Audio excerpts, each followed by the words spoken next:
Josh, Corey. thank you so much, my man, for coming in today.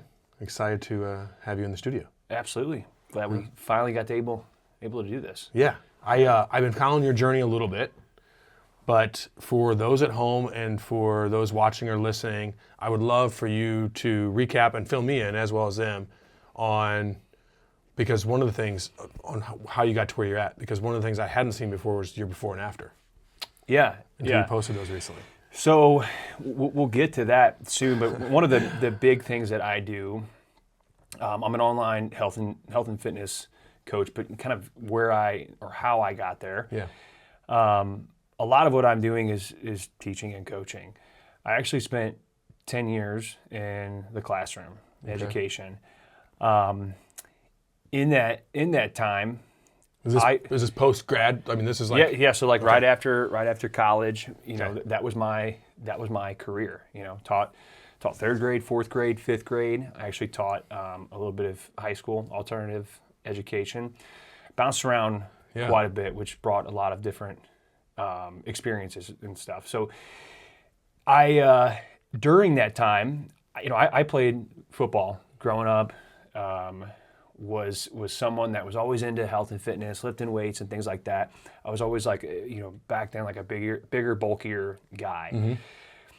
Started teaching out of sports, of course, still lifting weights, still active, but I was still kind of carrying around, heavier weight. And I got to the point where I'm like, I think I'm done with this. Like carrying this sort of physique. I'm like, what does... And not out of shape, just stocky. Yeah, just stocky. And you looked more corn-fed. Right. Yeah, corn-fed. Exactly. So I'm like, what does living leaner gonna like look like and feel like? Yeah. So I mean, I got to a leaner state. Trial and error of many different things. Was a person that really tried a lot of things myself before like letting people know what I'm doing. Sure.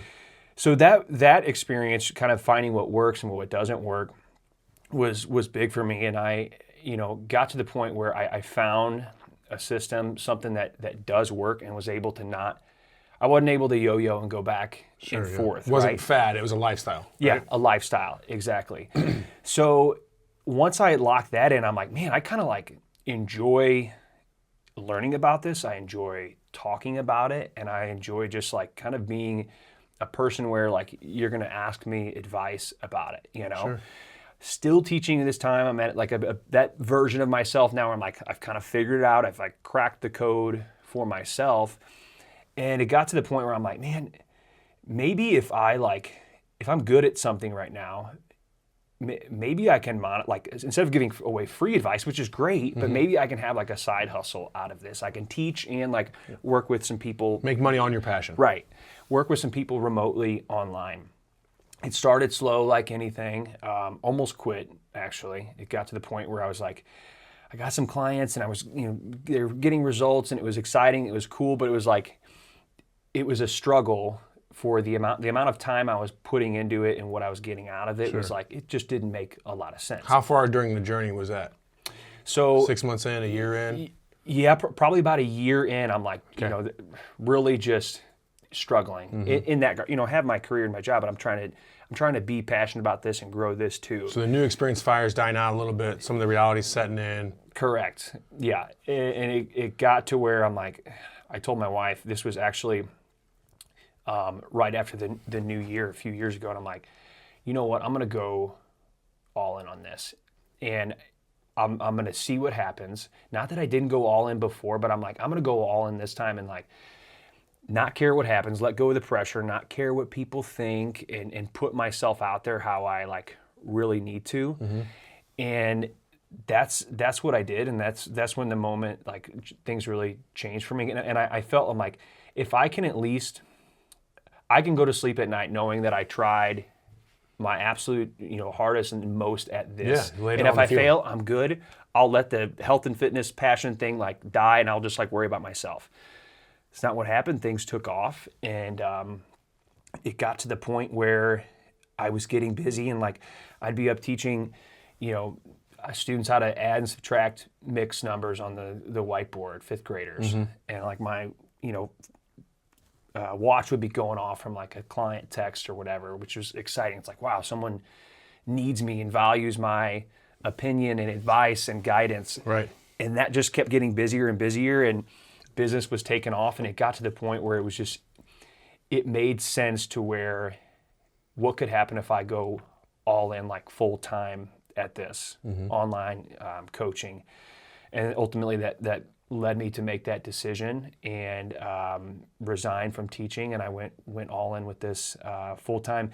At that same time, another exciting thing, side story that was happening was an opportunity to purchase a local gym where I live came up. At first I'm like, I can't do that. Like it's going to be, I'm a teacher. That's going to be out of my, I kind of like wrote off myself, right? Being a business owner in general, coming from a teaching is like a different it just makes mindset. it hard to pull yourself out of that situation. And I was just, Shan, my wife, she's like, just see what they want for you. You never know what could happen. Shot back a number. I'm like, well, that seemed a lot more doable than what I thought.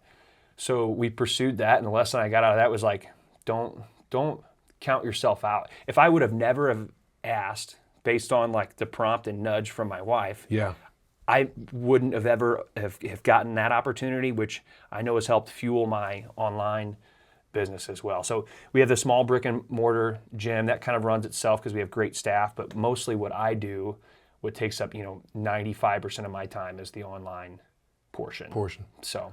Well, let me break down parts of that for you, because there's some repetition that I'm starting to notice within entrepreneurial friends of mine, including yourself, and I like to bounce stuff back and forth and see if there's something that resonates. So for me, with Punchline, I went through some similar feelings, a lot of those similar feelings actually. Yeah.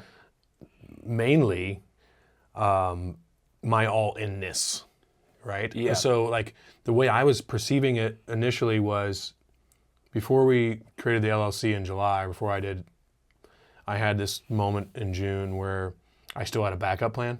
Yeah. If this doesn't work, I had a position ready for me in September. Like to go in and make darn good money with a friend and be set, be chilling. Yeah. Early July, because I felt like I was half-assing it a little bit, I called him and I said, hey, I'm not going to be able to take that position. I didn't know if this was going to do anything or not. Yeah. But I knew that, like you were saying, I wasn't fully in it. Cut the strings. Yeah. Yeah. And cut the strings. Man, that's reminiscent. That reminds me of The Dark Knight. When he's trying to climb up that wall. Oh, yeah. And he can't make that jump.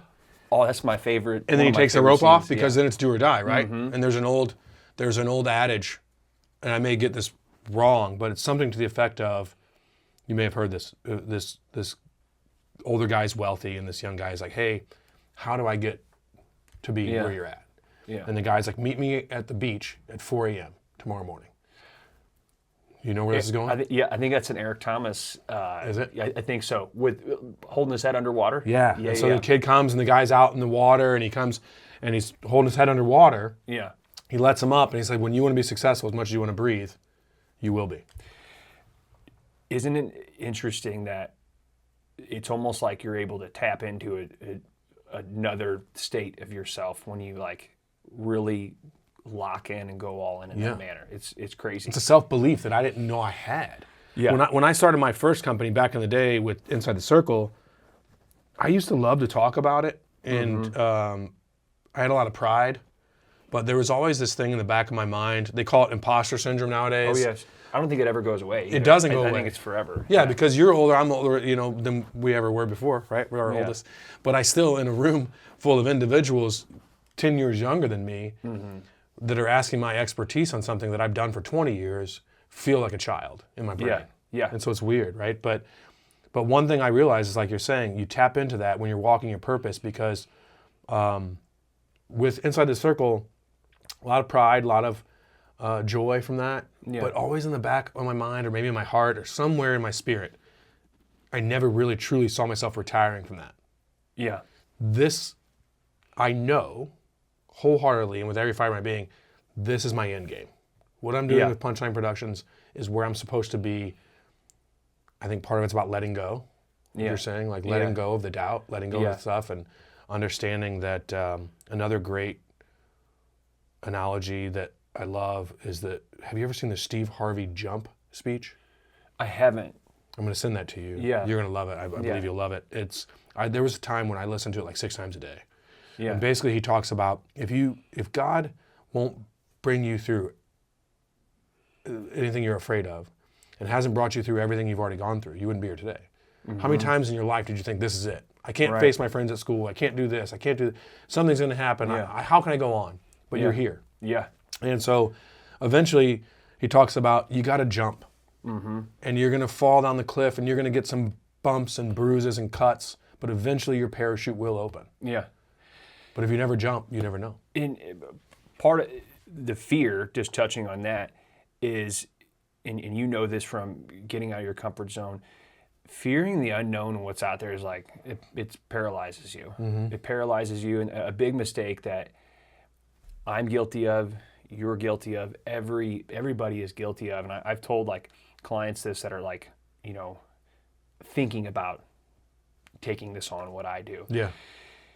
A lot of what this is just, and I love this saying, I say this all the time, is building the plane as you're flying it. Like you're figuring out things as you go. And we as humans, we want like the absolute clear answer before we're willing to step into that, because what if it doesn't work out? What if it doesn't happen for me? And like that paralyzes 99% of people. And I think the true secret with anything is like, you're never going to have it all figured out. You're figuring it out as you keep stepping. I'm sure you learn something new every time you interview somebody. Or Every hour. Like, I mean, every day. Yeah. If we can all spend it's a win. It's a winning day if you learn just one single thing, one new thing or one experience, and that's what it is. And then you figure out things as we go. Well, and in your industry specifically, very specifically, and overall as an entrepreneur, what I love to tell people, there's only one secret life hack.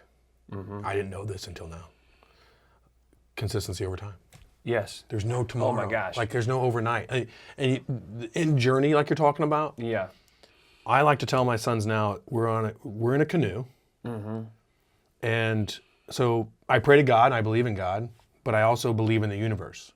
And so that's not blasphemous because I'm not praying to the universe. I just understand that there is a connective energy that I believe we're all part of. Right. And whether that comes through God or however it happens, it happens.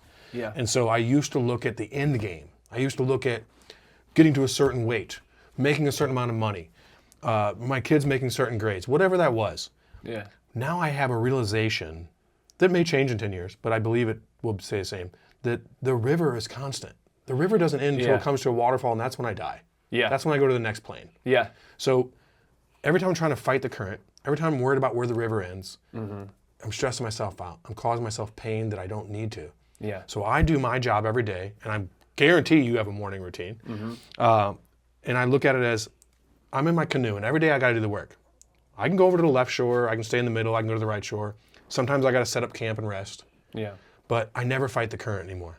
I never fight the current, and I'm never concerned about what's around the bend because it's out of my control. Yeah, I love these analogies. Like there's a quote on our wall in the gym, and it says there is no finish line, and that's something I'm like, another problem that a lot of people can face. Like you do look for that outcome. Like it's important. You want to get there. You want to get rewarded, but they're truly like you're gonna get to that outcome, and one of two things is going to happen, and this comes from experience too. Either A, you're massively disappointed because you're like, this is it. Like this is what I fussed and wanted about. Yeah. Your mind is like the Golden Globe Awards. You relish in the victory for a moment, but then you're numb to it quickly. So I think it's like, okay, it's checkpoints. It's like now I'm here.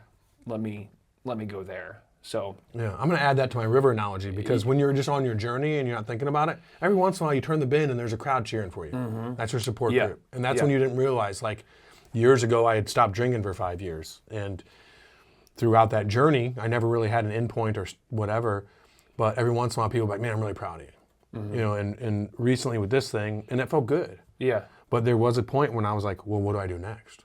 Yeah. Right? Like I can't. What do I start drinking and stop again? Like how do I get the same fuel? Yeah. So recently my conquest, so to speak, has all just been self-fulfillment. And it's just like the realization that, like you said, as counterintuitive as it may seem, my confidence in being able to do these shows and do the production is from lack of needing self-affirmation from anybody but myself. Yeah. I don't need affirmation from anybody else. Yeah, that's one thing I feel like I harp and believe in is that, you know, if you don't need that, realizing that you don't need that self-affirmation, but it's another thing to, you feel like it's almost selfish to like focus on yourself in your business, your health. But I always tell people this, I'm like, man, if you do focus on yourself and get yourself in check, a better version of you have more to give to everyone else that more matters. time in the day, all kinds of stuff. Right. In a way, it's giving more to people. Yeah. So, which is tough. It's tough to grasp for Well, a as a lot of father, people. you understand that too, right? Yeah. Like there's a reason they say put your own face mask on before you put your kids on. Mm-hmm. Yeah. If you're passed out, you can't help them. Yep. If you're not your best self, the way I look at it is, been healing my traumas a lot lately, you know, in the last 6 months, so 7 months. And it's been just amazing what my energy does for my youngest son versus what my words used to try and do. Mm-hmm. Words have no action. Right. Hope has no action. Yes. Action has action. Correct. My energy changed, his energy changed. Many of the problems that I didn't know how to fix as a father have dissolved because my energy has changed. Yes. And it reciprocates through him. Yep. Right? And so I think that that's so true is I've felt very unselfish about putting myself first in the last 6 months too. Because it's less shit he's going to have to unravel as an adult. Right. Right. Because I'm not dealing with my traumas anymore because I'm fixing them along the way. I still have days, right? Yeah. But Oh, yeah. I don't have weeks. I don't have bad weeks. Right. I don't have 2 bad days in a row. Yeah. I have bad moments. Yeah. But overall, that day has changed. The other thing that intrigues me about your journey that I'd like to talk about is I've often heard that teaching creates a better way of knowing. So like when you have to, for lack of a better words, dumb it down Yeah. for individuals, but let's say to keep the status quo, when you have to re-explain what you already know, Yeah. coming from a teaching background, Yeah. what kind of thought process did that lend into where you're at now with this? Was that, Yeah. did you learn quicker because you were teaching? Or, I think like the teaching and coaching thing really, because essentially what I'm doing right now is teaching. yeah, You know, a few things that I keep in mind is to keep things extremely simple, okay, that you can implement on a daily basis. I like to communicate very concretely, almost on a 5th grade level, about health and wellness based like topics and discussions and content. How like people absorb the most amount of information when it's super clear and straightforward in that way versus trying to like use fancy jargon and this and that just goes over people's heads and puts them to sleep. So I think that's one big key difference that like what we do that we're prideful of is just the way that we communicate. It's like this. A lot of like coaching content comes from, you know, me and I'm talking to you just like a real person. you're not condescending and using words that I don't understand. I'm also not making assumptions a lot of times that you know what I'm talking about, Okay. but in a respectable way, not insulting intelligence, right? Because a lot of stuff like is unclear with health and wellness and things like that. So communicating that way. Another thing that I've learned is like, and this comes with teaching, saying things 3 and 4 times. I'm used to that in the classroom, like being repetitive because retentions can be like an issue, just kind of grasping things. So just, again, not assuming, but being very dialed in with the same message and the same content and the same approach. That's got to be really beneficial. Yeah, that's been transactional. That's been a game changer for a lot of people, and why I think a lot of people are successful with what we do is because of that. Yeah, and why I personally and others I would think would want to utilize your skill set, because so often it's difficult to grasp things, and many people who get to a level of expertise that you're at I'm guilty of this myself. Sometimes when I'm speaking about marketing or something that I know about, I forget that not everybody knows what I know. And I don't say that in an arrogant way. It's just, I've been doing something for 20 years, you've been doing something for 20 years.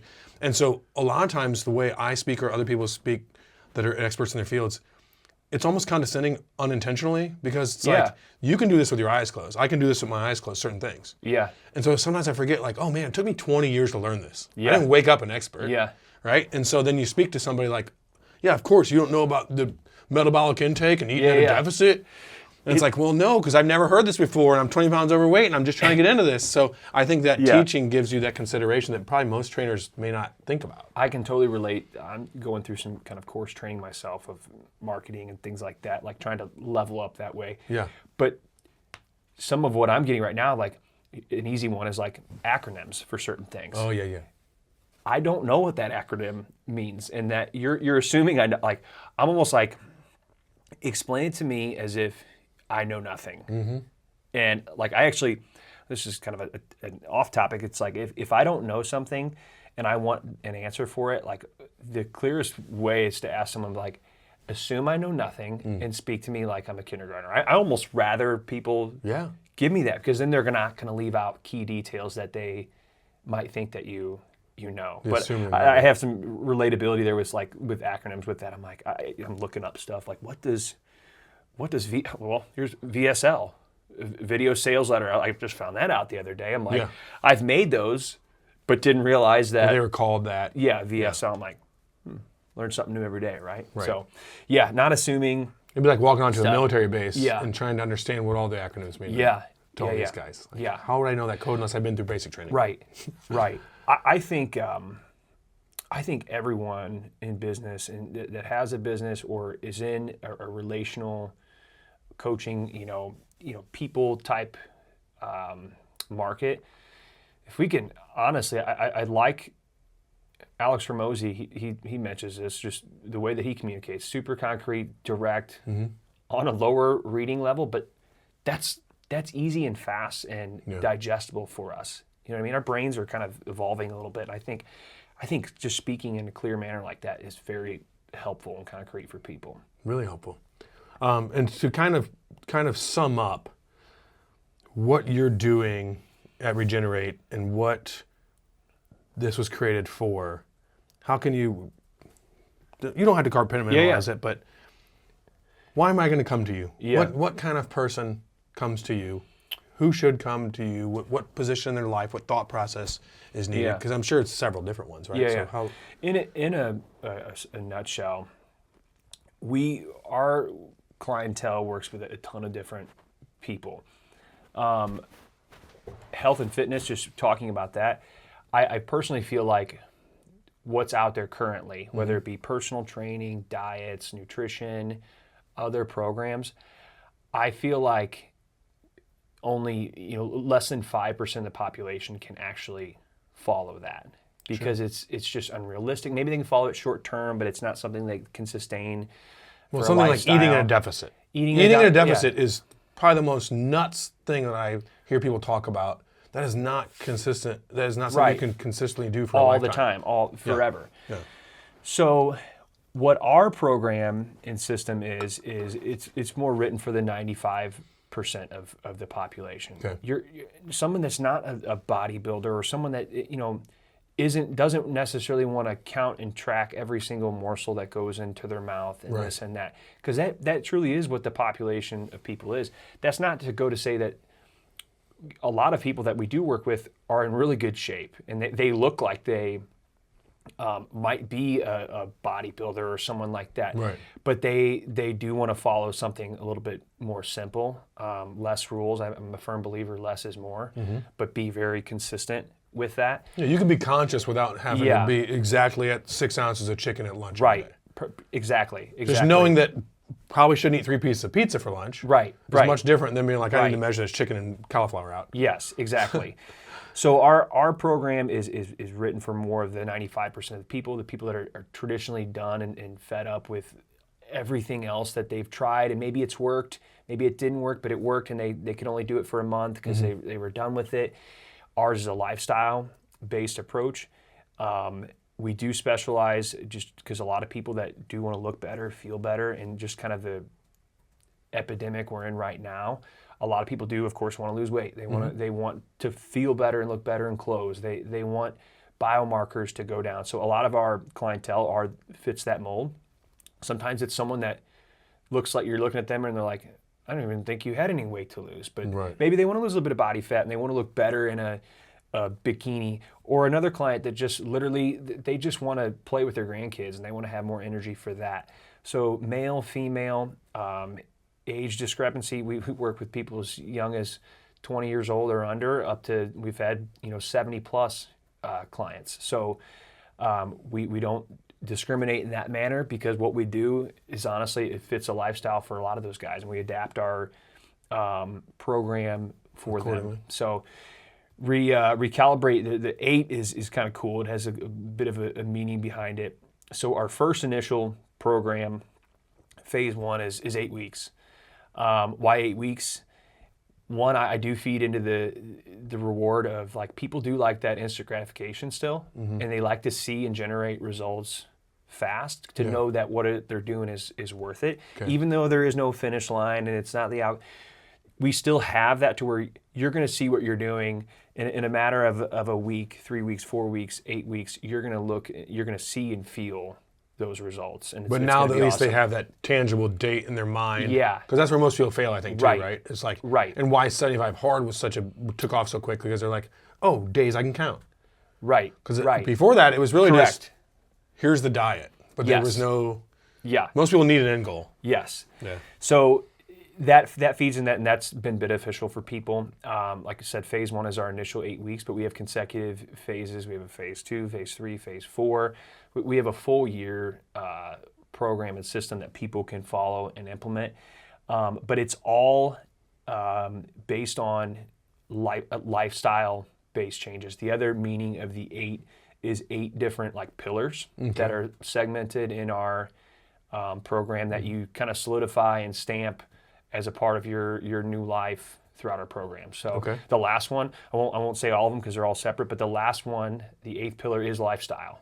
So it's like, the reason that one is last is how everything that you've learned in week 1 or the first initial 8 weeks and then phase 2, all of that ultimately gets to the end game, that this is a lifestyle. Becomes your new lifestyle. Which is kind of ironic. There is no end game in that, what we mentioned. Right. One of the other ones you mentioned too, consistency. That's one of our pillars too. Consistency, which that blanketed together with discipline and resiliency.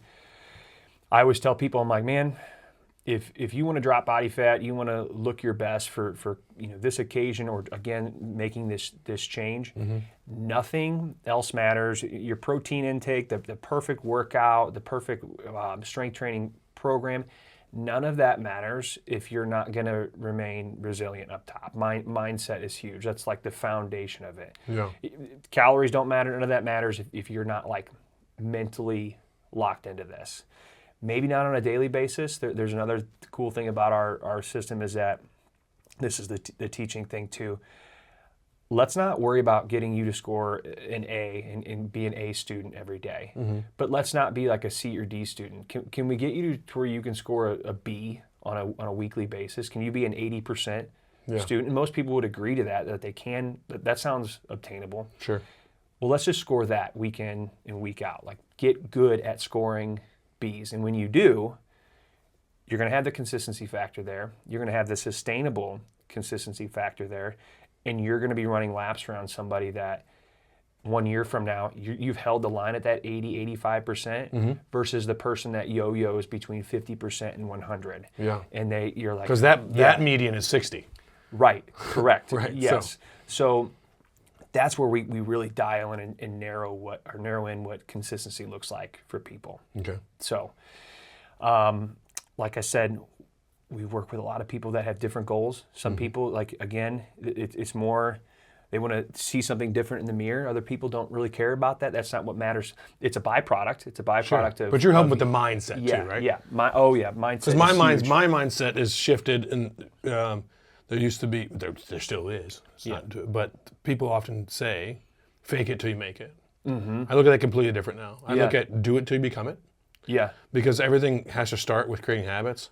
And the way I changed my mindset to be consistent was stop telling myself out loud and internally, I have to do something to get to a certain point. Yep. And rather than that, what I say is, this is what I do.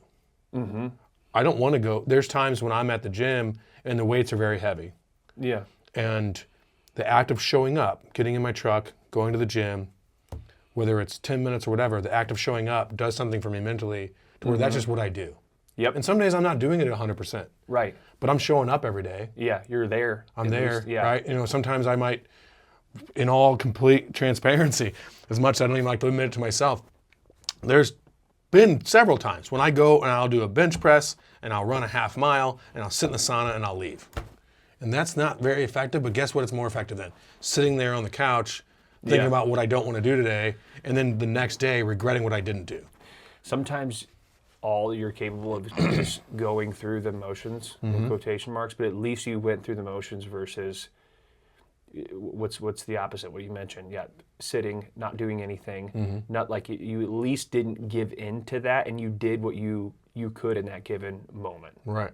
Which is more important than beating yourself up about it. Right, you know? because it's given me a different positivity on just in general. So I would say that two things in conclusion that I would love for you to do is, one, where can we find you? You know, right? Where can we go to talk to you? Yeah. And get more information on joining up? Yeah. So first and foremost, we'll leave social links or whatever with you guys. Yeah, we'll put them all in there. Feel free to reach out to me at all through social media. I will message you back. It will indeed be me doing that.